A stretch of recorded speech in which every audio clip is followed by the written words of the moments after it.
18ویں ترمیم کے ذریعے پاکستان کو انگریز کے بنائے ہوئے 4 صوبوں کو تقریباً آزاد وحدتوں کی صورت تشکیل دینے اور یوں پاکستان کی نظریاتی وحدت پر ضرب لگانے کا عمل اچانک سے نہیں ہو گیا۔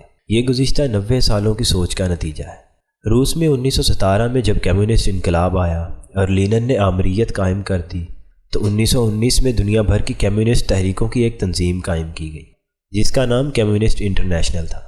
اس تنظیم کے تحت 1920 میں آذربائیجان کے شہر باکو میں مشرقی ممالک میں کام کرنے والی قوم پرست تنظیموں کی ایک کانفرنس بلائی گئی۔ اس کانفرنس میں 1900 مندوبین نے شرکت کی جو خطے کی 24 قوم پرست تحریکوں کے نمائندے تھے۔ کانفرنس میں یہ طے ہوا کہ سوویت روس مشرقی دنیا میں چلنے والی تمام قوم پرست تحریکوں کی مدد کرے گا تاکہ جب وہ آزاد اور خود مختار ہو جائیں تو اپنے علاقوں میں کمیونزم نافذ کر دیں۔ اس کانفرنس میں بادشاہت کے خاتمے اور قومیتوں کی آزادی کا نعرہ بلند ہوا۔ متحدہ ہندوستان میں سے پاکستان کے علاقوں سے پشتون، بنگالی، سندھی، پنجابی اور بلوچ وفود بھی کانفرنس میں شریک ہوئے۔ قومیتوں کی آزادی کا یہ پیغام پہلے ہندوستان میں قائم ہونے والی کمیونسٹ پارٹی نے پھیلایا اور پھر 1935 میں اس پرچم کو انجمن ترقی پسند مصنفین نے ادبی سطح پر اٹھایا۔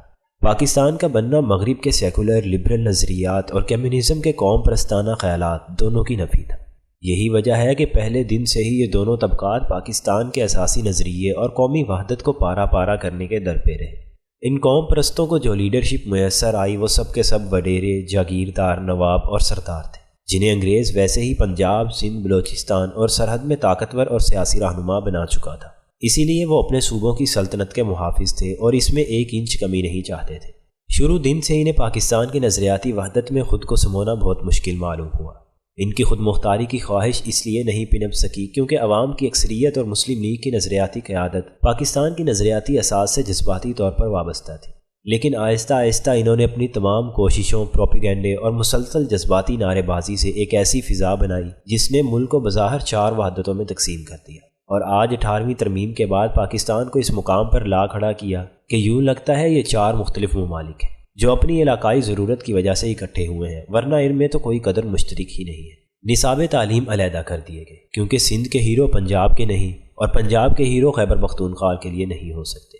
جس علامہ اقبال رحمہ اللہ نے پاکستان کا خواب دیکھا تھا اسے عملی طور پر پنجابی شاعر بنا دیا گیا، یہاں تک کہ اس کی چھٹی تک منسوخ کر دی گئی۔ وہ رابطے کی زبان اردو جسے ہر نائی، گلگت، میرپور اور تورخم سے چلنے والا ڈرائیور، کاروبار کرنے والا اور ہوٹل چلانے والا سب کے سب استعمال کرتے ہیں اور جو اس ملک کی اکثریت کی ضرورت ہے اور وحدت کی علامت ہے، اسے ایک کوشش کے تحت انگریزی نصاب تعلیم سے تبدیل کیا جانے لگا۔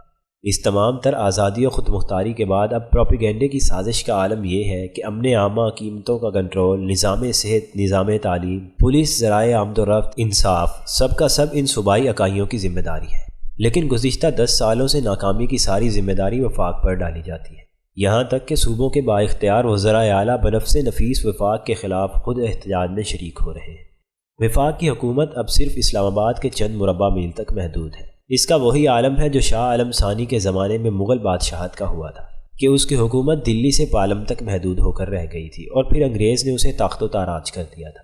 انگریز کی بنائی ہوئی ان صوبائی اکائیوں نے جنہیں آج قومی اکائی کہا جاتا ہے اپنے اپنے صوبوں میں ایسے آمرانہ اور غاصبانہ نظام حکومت قائم کر رکھے ہیں کہ صوبوں میں موجود اقلیتوں کے لیے دن بدن سانس لینا بھی مشکل ہوتا جا رہا ہے۔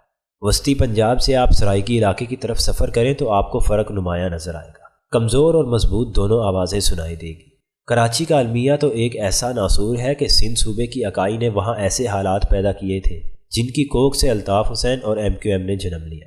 دنیا میں کسی شہر نے اس قدر خوف اور دہشت میں 30 سال نہیں گزارے ہوں گے جیسے کراچی کے شہریوں نے گزارے تھے۔ وہ کراچی جس کی آبادی وحدت پاکستان کی علامت ہے، کسی شہر میں اتنے پشتون نہیں رہتے جتنے کراچی میں رہتے ہیں۔ اتنے بلوچ، پنجابی، سرائکی، سندھی، ہزارہ وال، کشمیری کسی ایک شہر میں نہیں رہتے جتنے کراچی میں رہتے ہیں۔ دنیا کا ہر بندرگاہ والا تجارتی شہر ایسے ہی ہوتا ہے۔ انگریز حکومت کے دوران بمبئی، کلکتہ اور مدراس تینوں علیحدہ علیحدہ انتظامی اکائیاں تھیں، اس لیے کہ ان شہروں کی ترقی، امن اور اطمینان پورے ہندوستان کی خوشحالی کی ضمانت تھا۔ پاکستان کے صوبوں جیسے حجم اور رقبے والے صوبے رکھنے والے ممالک کی تاریخ یہ کہتی ہے کہ وہ اپنی وحدت کبھی قائم نہیں رکھ سکے۔ یوگوسلاویہ کے ایسے ہی 3 صوبے بوسنیا، کروشیا اور سربیا تھے جو بڑی خون ریزی کے بعد اب 3 ملک ہیں۔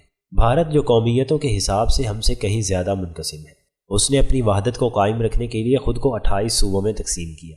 جبکہ 8 یونین علاقے بھی ہیں جن میں پنجاب سے علیحدہ کیے گئے صوبہ ہریانہ کا شہر چندی گڑھ بھی ہے جو اسلام آباد کی طرز پر آباد کیا گیا ہے اور اسے ایک وفاق کی علامت بنایا گیا۔ ایران جہاں فارسی بولنے والے صرف 47% ہیں اور باقی سب اقلیتی زبانیں اور نسلی طور پر مختلف لوگ آباد ہیں، وہاں بھی صوبوں کی تعداد 31 ہے۔ افغانستان جہاں پشتون آبادی واضح اکثریت میں ہے، وہاں بھی اس قومیتی جھگڑے سے نجات کے لیے 34 صوبے بنائے گئے ہیں۔ پاکستان کی صوبائی اقلیتیں اس وقت ایک ایسے آتش فشاں کے دہانے پر آ کر کھڑی ہو چکی ہیں کہ اگر کسی ایک صوبائی ہیڈ کوارٹر پر قابض اکثریت نے اپنے قوانین اور طرز عمل سے محکوم اقلیت کو دبانے کی کوشش تیز کی تو اس کے نتیجے میں ایک خوفناک رد عمل برآمد ہو سکتا ہے جو پورے ملک کو اپنی لپیٹ میں لے کر ملک کو ایسی سول وار کی جانب دھکیل دے جس کا کوئی انجام نظر نہ آئے۔ صرف ایک صوبے میں قومی تحریک کی دیکھا دیکھی باقی صوبوں میں بھی ایک نہ رکنے والا سلسلہ شروع ہو سکتا ہے۔ پاکستان اس وقت جس معاشی بحران کا شکار ہے اس میں امن و امان کی حالت کو خراب کرنا انتہائی آسان ہے۔ وہ ملک جس کی کل جی ڈی پی 278 ارب ڈالر ہو، جس پر بیرونی قرضے 116 ارب ڈالر اور اندرونی قرضے 204 ارب ڈالر ہو، پوری دنیا کے قرض خواہ ممالک خونخوار نظروں سے قرضوں کی وصولی کے لیے اس ملک کے اثاثوں کی طرف دیکھ رہے ہیں۔ ایسے میں اگر قومی سطح پر ایمرجنسی کے طور پر کوئی لائحہ عمل طے نہ ہوا تو ہماری داستان تک بھی نہ ہوگی داستانوں میں۔ لائحہ عمل کیسا ہو سکتا ہے اس پر اگلے کالموں میں بات ہوگی۔